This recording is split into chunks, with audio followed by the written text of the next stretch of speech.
Bismillahirrahmanirrahim. In this lecture, we will discuss the nasopharyngeal carcinoma. First, I will like to give a brief account of anatomy of the nasopharynx. Nasopharynx is a cavity having 4 centimeter height, 4 centimeter width, and 3 centimeter length. It is anteriorly, it is related to the choanal orifice and posterior margin of the nasal septum. The floor of the nasopharynx is formed by the upper surface of the soft palate. Roof and posterior wall of the nasopharynx is formed by the body of the sphenoid, basio-occiput, and first two cervical vertebrae. In the lateral wall of the nasopharynx, we have eustachian tube orifice, one on each side, and fossa of Rosenmuller. Interiorly, there is eustachian tube and levator palatini. Posteriorly, it is having pharyngeal wall mucosa overlying the pharyngobasilar fascia and retropharyngeal space. Medially, the nasopharynx is having nasopharyngeal cavity. Superiorly, it is related to the foramen lacerum and floor of the carotid canal. Posterolaterally, it is related to the carotid canal, petrous apex, foramen ovale, and foramen spinosum. Histology. The nasopharynx is having 3 types of epithelium. One is pseudo-stratified ciliated columnar epithelium, which is present near the choanae and at the adjacent part of the roof of the nasopharynx. Second is the transitional epithelium, which lines the roof and the lateral walls of the nasopharynx. The third one is the stratified squamous epithelium, which is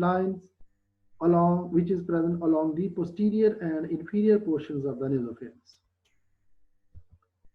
Epidemiology and frequency of nasopharyngeal carcinoma. Geographical and racial factors. Nasopharyngeal carcinoma is prevalent malignancy in Southeast Asia. In southern China, Hong Kong, Singapore, Malaysia, and Taiwan, the incidence of nasopharyngeal carcinoma is 10 to 53 cases per 1 lakh persons per year. It is relatively uncommon in Western countries. It is less than 1 case per 1 lakh persons. Etiology. The exact etiology is not known, but there are certain factors which are related to the etiology of nasopharyngeal carcinoma. One is environmental factors.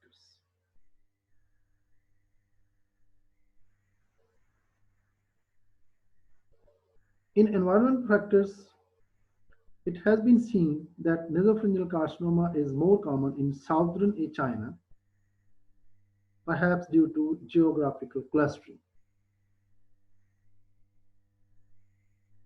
There is high risk of NPC among Chinese who are resident in the southern China. Nasopharyngeal carcinoma constitutes about 16% of all malignant tumors among the Chinese people. Smoking and alcohol consumption also have a role in etiology. Occupational factors. Exposure to nickel and chromium, exposure to radioactive metal, inhalation of chemical fumes, they may lead to nasopharyngeal carcinoma formation. Similarly, ingestion, ingestions, for example, ingestion of salted fish and smoked food. Salted fish may contain nitrosamines, which may act as a carcinogen. Drugs, especially Chinese herbal medicine, cooking habits, household smoke and fumes, religious practice in the form of incense and joss stick smoke, socio-economic status, certain nutritional deficiencies, for example, vitamin A and vitamin C, may lead to formation of nasopharyngeal carcinoma. Etiological role of Epstein-Barr virus in nasopharyngeal carcinoma. This is shown in 90% of patients who have elevated antibody titers to Epstein-Barr virus. This is shown in those who have nasopharyngeal carcinoma of the undifferentiated and poorly differentiated forms. On the other hand, moderate to well-differentiated nasopharyngeal carcinomas, they are devoid of Epstein-Barr virus antigen. Therefore, the role of virus in nasopharyngeal carcinoma is still controversial, but anyhow, more than 90% of the patients, they have elevated antibody titers to the Epstein-Barr virus. Immunogenetics of nasopharyngeal carcinoma. Nasopharyngeal carcinoma shows prominent genetic susceptibility because of certain factors. For example, there is high risk among southern Chinese population. Then there is family clustering of nasopharyngeal carcinoma in Chinese. Elevated risk in people having genetic admixture with Chinese. And there is low risk in other racial groups despite living in high risk countries, for example, Indians in Malaysia and Singapore. These are having low risk. Role of smoking and alcohol in cancer of head and neck, including nasopharyngeal carcinoma. Both these have synergistic role in causing the head and neck cancer. Alcohol damages the cellular DNA by decreasing the metabolic activity within the cell, and so it will inhibit the detoxification and it will promote oxidation. As we know, alcohol is a solvent specifically for fat-soluble compounds.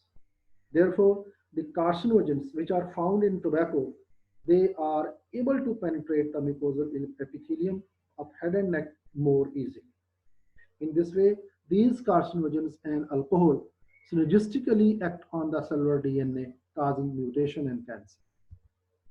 Some of the carcinogens in tobacco include aromatic amines, nitrosamines, polycyclic aromatic hydrocarbons, aldehydes, and phenols. This is the picture showing that the neck is showing the upper neck swelling in 60% of the patients of nasopharyngeal carcinoma. This is the most important clinical feature in these patients. Presentation of neck swelling, it may be unilateral or it may be bilateral one in around about 60% of the patients.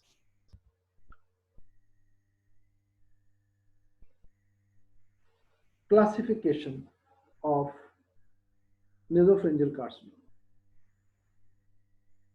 WHO classes.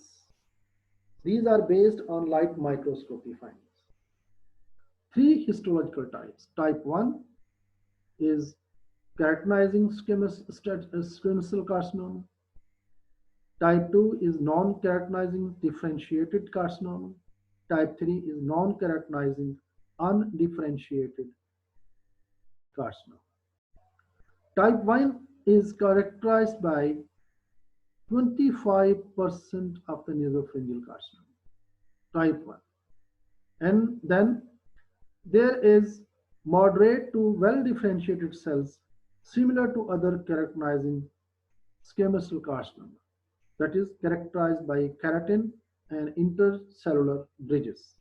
So 25% of the nasopharyngeal carcinoma, it constitutes the type 1, that is keratinizing squamous cell carcinoma. Type 2, it constitutes around about 12% of the nasopharyngeal carcinoma. There is variable differentiation of cells mature to anaplastic, and there is minimal, if any, keratin production. It may resemble transitional cell carcinoma of the bladder. Then type 3. Type 3 constitutes 60% of the nasopharyngeal carcinoma, majority of the nasopharyngeal carcinoma in young patients.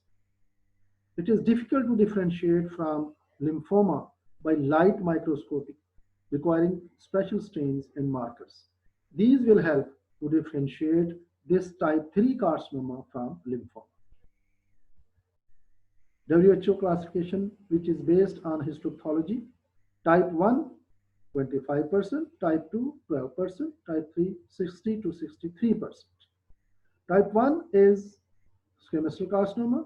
Formerly, it was called squamous cell carcinoma as well. Type 2 is non-keratinizing carcinoma. It may be without lymphoid stroma or it may be with lymphoid stroma. Formerly, it was called transitional cell carcinoma, intermediate cell carcinoma, lymphoepithelial carcinoma. Type 3 is undifferentiated carcinoma without lymphoid stroma or with lymphoid stroma. So formerly, it was named as anaplastic carcinoma, clear cell carcinoma, lymphoepithelial carcinoma, spindle cell carcinoma. Differences between type 1, type 2, and type 3 carcinomas. As regard 5-year survival, type 1 is having 10% survival rate, type 2 and 3 have 50% survival rate. Long-term risk of recurrence for type 2 and type 3 is there. Type 2 and type 3, there will be long-term risk of recurrence is seen in type 2 and type 3. Viral associations. Type 1 is associated with human papillomavirus, whereas type 2 and type 3 is associated with Epstein-Barr virus. Full Epstein-Barr virus genome present in all nasopharyngeal carcinoma epithelial cells. Pathology. Grossly, the nasopharyngeal carcinoma presents in 3 forms: proliferative, ulcerative, and infiltrative. Proliferative growth will cause nasal obstruction. Ulcerative growth will cause epistaxis, whereas infiltrative growth will cause cranial nerve involvement. Clinical features. The nasopharyngeal carcinoma is having bimodal peak incidence. First is 30 to 40 years of age, and the second one peak incidence is 50 to 60 years of age. Male to female ratio is 3 to 1. Early symptoms are nasal obstruction, blood stain sputum or nasal discharge, tinnitus, headache, ear fullness, and unilateral conductive hearing loss from serous otitis media or recurrent acute otitis media. In advanced cases, the patient may have cranial nerve involvement, 3 to 6, including diplopia and numbness of the face. This is the tumor which may involve all the cranial nerves.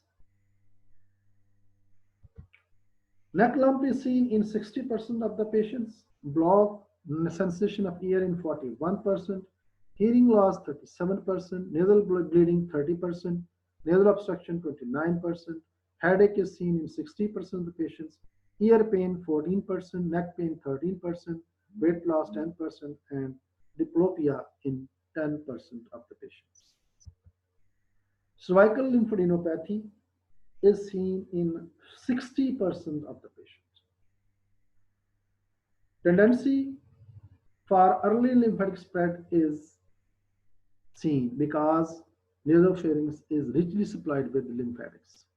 Commonest palpable lymph node are jugulodigastric lymph node, level 2, level 3, and level 5 lymph nodes in the neck.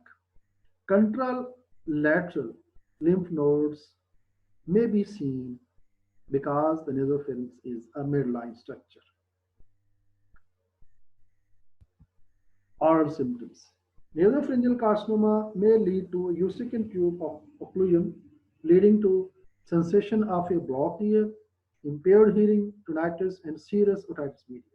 It is said that if an adult Chinese patient is having unresolving unilateral serous otitis media, he will have to be presumed to have nasopharyngeal carcinoma until proved otherwise. Epistaxis and nasorespiratory symptoms. The patient with nasopharyngeal carcinoma may have blood-stained nasal discharge. He may be having blood-stained saliva on hawking. He may have profuse epistaxis. He may have nasal obstruction. And sometimes he may have oozina due to tumor necrosis. Neurological palsies. It is the most frequently involved nerves are sixth cranial nerve, which will lead to lateral rectus palsy, and when this is seen, the patient will have diplopia and squint. The patient may have third, fourth, and sixth cranial nerve palsies. These are commonly affected together, which will lead to ophthalmoplegia. So the eyeball movements will be restricted, showing ophthalmoplegia. Fifth cranial nerve will cause high neck and facial pain along with paresthesia. Involvement of the 9th, 10th, and 11th cranial nerves will cause jugular Fuhrmann syndrome because involvement of the 9th, 10th, and 11th cranial nerves will cause jugular Fuhrmann syndrome because these three nerves, they pass through the jugular foramen. Isolated single cranial nerve sometimes may be seen when fifth and sixth cranial nerves are involved. These are the common cranial nerves which are involved singly and isolated ones. The patient may be having Horner syndrome due to involvement of the cervical sympathetic chain. In this case, the patient will have ptosis, meiosis, lag reflex, enophthalmos, anhidrosis, loss of ciliospinal reflex, and bloodshot conjunctiva. Pain and headache is the hallmark of terminal disease. It may be due to erosion of the skull base, due to intracranial extension of the tumor, or the patient may have sepsis in the sphenoid sinus leading to sphenoidal sinusitis. Trismus. Trismus in these patients will be seen when there is infiltration of the pterygoid muscles. This figure shows the yellow area is showing the carcinoma of the nasopharynx. The green area is showing roots of spread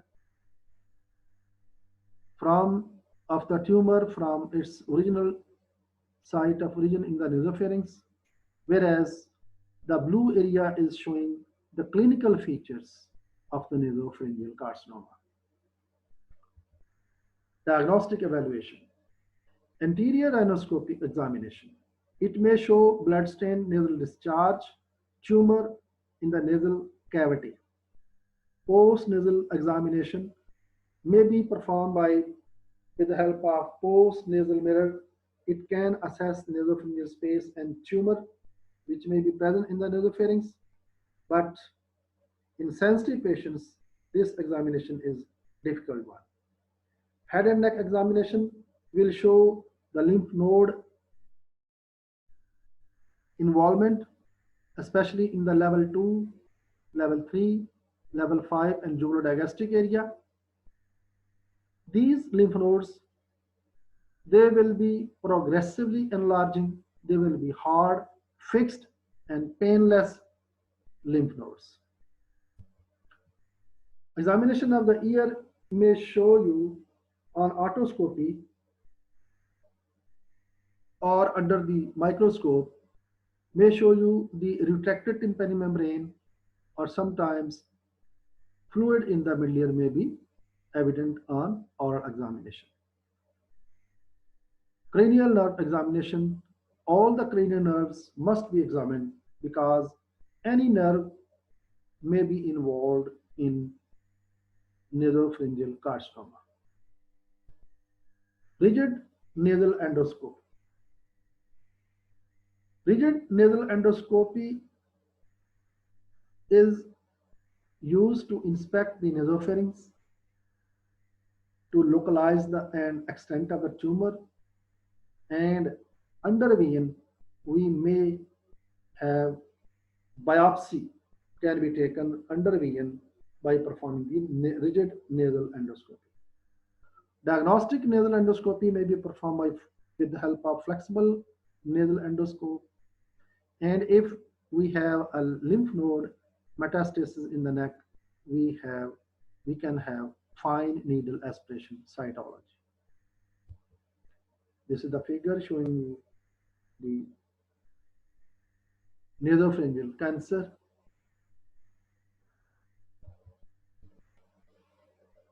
Imaging. Contrast enhanced CT scan will pick the extent of the tumor and neck lymph node involvement. Bone scan may be performed because skeletal metastasis may be seen, especially in the thoracolumbar region. This is the axial view of the CT scan showing the lymph node metastasis. MRI. MRI is a radiologic modality of choice in nasopharyngeal carcinoma. It will help us in many ways. For example, to determine if any intracranial extension of the tumor involves the plain parenchyma or the cavernous sinus. Similarly, intracranial spread can occur through foramen ovale, foramen spinosum, foramen lacerum, carotid canal, and jugular foramen, which are in close proximity to the nasopharynx.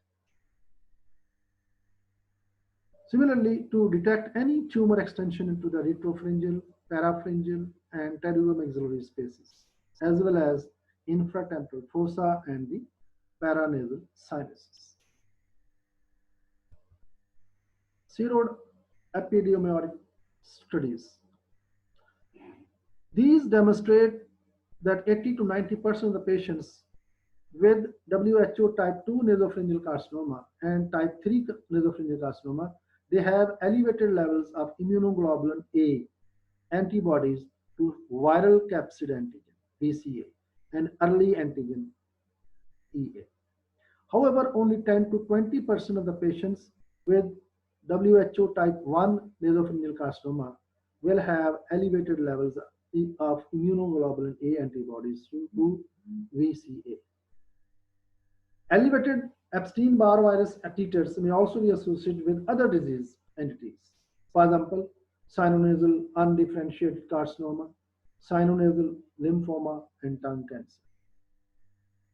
So this is not specific for the nasopharyngeal carcinoma, but anyhow, with elevation of these immunoglobulin A antibodies, we can assess, we can make opinion regarding the nasopharyngeal carcinoma. Distant metastasis. Incidence rate is about 30%. Sites commonly involved are skeletal, thoracolumbar region especially. It is seen in more than 50% of the patients. Similarly, lung metastasis, liver metastasis may be seen. 90% of the patients die within the first year of diagnosis of the first metastasis. TNM stage. T1 is the tumor confined to the nasopharynx or extends to the to oropharynx and or nasal cavity. T2 is the tumor with parapharyngeal extension. T3 is invasion of bony structures or paranasal sinuses. T4 is intracranial involvement of the orbit, cranial nerves, infratemporal fossa, or hypophysis. TNM staging, as far as the lymph nodes are concerned, N0, no evidence of regional lymph nodes. N1, unilateral involvement of the lymph nodes. N2, bilateral involvement of the lymph nodes or contralateral involvement of the lymph nodes. Both are above supraclavicular fossa and the size of the lymph nodes will be less than 6 centimeters. N3, the size is 6 centimeter or more than 6 centimeter, or it is in the supraclavicular fossa. N3A is when the lymph node size is greater than 6 centimeter in dimension, whereas N3B is extension of the tumor is to the supraclavicular fossa. M0, no evidence of distant metastasis, and 1 is distant metastasis present. TNM stage. Stage 1 is T1, N0, M0. Stage 2 is T2 or N1, M0. Stage 3 is T3 or N2, M0. Stage 4 is T4 or N3 or M1. Treatment of nasopharyngeal carcinoma. The treatment of choice is external beam radiotherapy. It is the primary mode of management of nasopharyngeal carcinoma.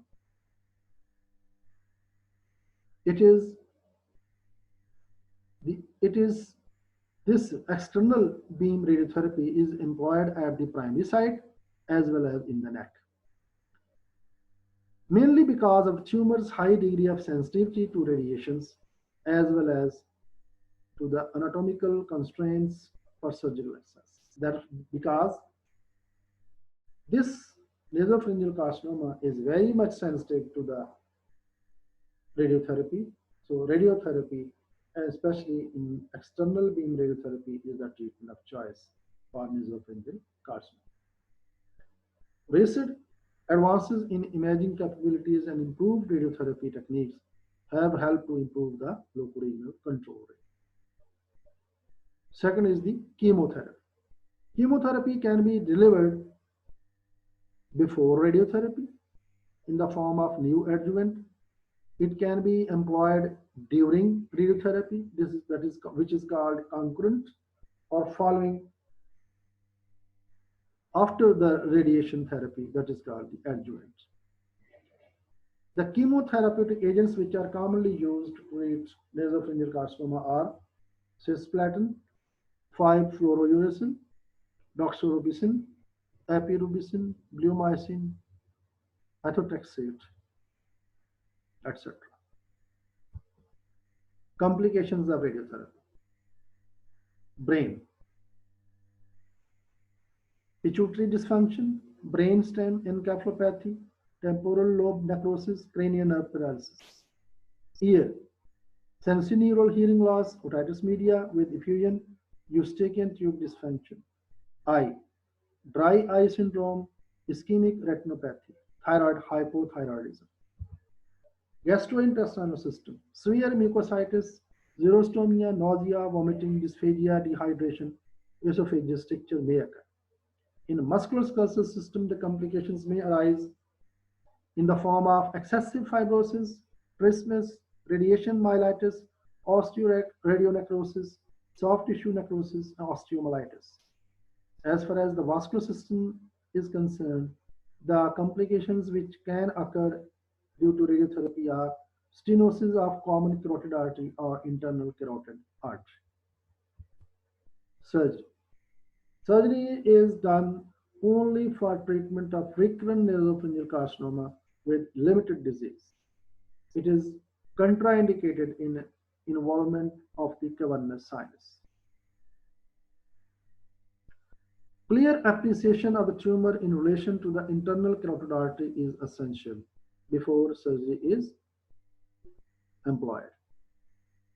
Approaches for surgery. There are different approaches in surgical procedures which can be employed to approach the nasopharynx. One is the FEE approach. It may involve transpalatal, transmaxillary, and transcervical approach. It will provide excellent exposure to both sides of the nasopharynx with minimal morbidity to the patient. There is minimal risk to the internal carotid artery and cranial nerves. Second is the FISH approach. It may involve infratemporal fossa approach. Gross and Pange will involve the lateral temporal approach. Both provide excellent exposure of tumors which extend into the infratemporal fossa and parapharyngeal space. Biller and Raspe approach. This is transcervico-mandibulo-palatal approach. This is a wide field exposure of the nasopharynx and excellent protection of the internal carotid artery is contemplated if we employ this approach. That is the Biller and Raspe approach. Follow-on. During the first year, once a month, second year, every second month, third year, every 3 months, fourth year, every 6 months, and after 5 years, once a year. Prognosis. There are certain prognostic factors. For example, extent of the primary tumor. If it involves the skull base, cranial nerve involvement is there, and parapharyngeal infiltration is there, then obviously the prognosis is poor. Level of disease in the neck, histological subtype, age and sex of the patient, type and technique of radiotherapy, all these factors, they may act as prognostic factors. 5 years overall survival rate in radiotherapy alone is in stage 1, the overall 5-year survival rate is 85 to 95%. In stage 2, it is 70 to 80%, and in stage 3 and 4, it is reduced to 24 to 80%. 5-year overall survival rate in WHO type 3 nasopharyngeal carcinoma, that will have 60 to 80% 5-year overall survival rate. It will, so in this way, this will have high degree of radiosensitivity. In type 1 nasopharyngeal carcinoma, which is 20 to 40% 5-year survival rate, this shows that there is low degree of radiosensitivity in type 1 WHO nasopharyngeal carcinoma type. Thank you so much for listening my lecture.